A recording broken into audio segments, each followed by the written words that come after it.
What's up, I'm Adam Roa. I felt called to Arkana because I've felt the medicines calling me. My favorite thing has been being able to witness people in their magic. It's been inspiring to me to feel like I have it too. And despite everything that I may have accomplished so far in my life, to feel as if I haven't even really discovered it yet.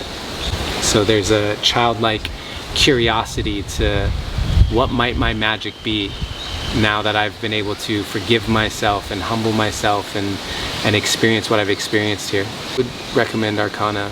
I would recommend it because they hold the medicine in a really sacred way, and the entire design of the retreat, everything is very intentional. My experience at Arkana in one word: medicine.